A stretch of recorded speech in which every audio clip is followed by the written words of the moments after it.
transition towns are unique in that they're starting to emerge as these umbrella community-led initiatives that are looking at responding from their own perspective, bringing their own point of view to how we must develop action. They're also unique in that they focus on transition, and I think Suzanne brought that out very beautifully in her presentation, talking about those steps. We need transition, we need responsibility, we need a joining together between government and communities. Julie is going to take you through some of the findings, and what we're looking for specifically is sharing with you where transition towns members have some advice that they might want to share with other transition town groups around New Zealand, and equally where local government authorities have some advice for transition town groups. So that's very much the focus of our research. This is not about saying these are formulas. This is about saying, well, these are the experiences of some transition towns groups around the North Island to date. The ways in which transition towns are currently interacting with local government, the groups that we've spoken to, they've largely interacted with local government in terms of projects. So projects that have originated from within the transition towns groups, but then at some point needed to intersect with local government in terms of perhaps funding or approval, or just needing to get a project to the next level.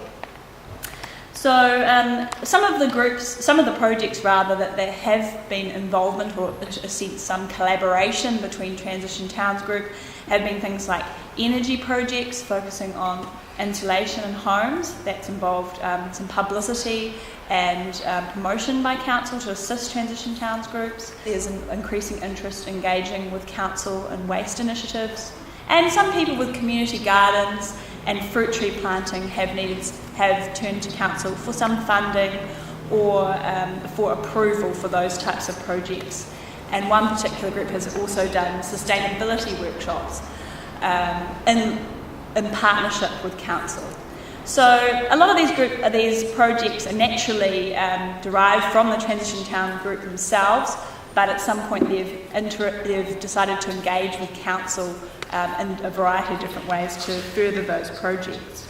Transition town groups need to take their own actions and start their own projects, and then see if local government can somehow be involved or supportive. So some advice to new transition towns groups that came through during the interviews was that you need to first work with your community and focusing on how you're going to involve the community. And the other message that came through strongly is to engage with council when you are ready.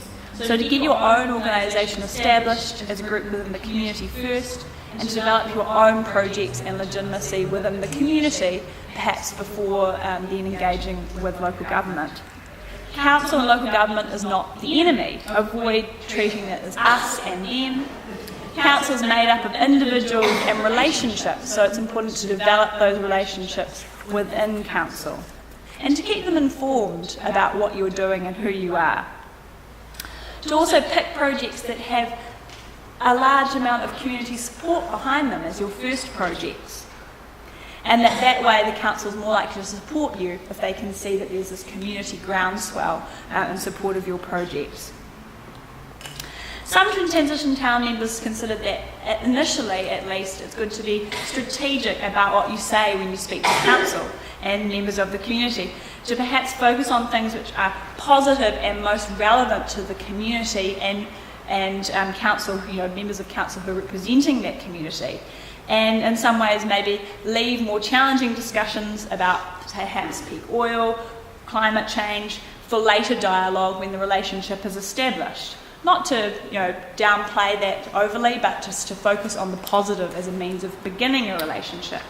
The ultimate piece of advice from Transition Towns members was that it's good to work and collaborate with council, but you shouldn't expect to be carried by local government. In terms of local government's views of transition towns, generally everyone I spoke to was really positive about transition towns groups. They admired the community building aspects of transition towns and the fact that those groups were putting environmental sustainability into action.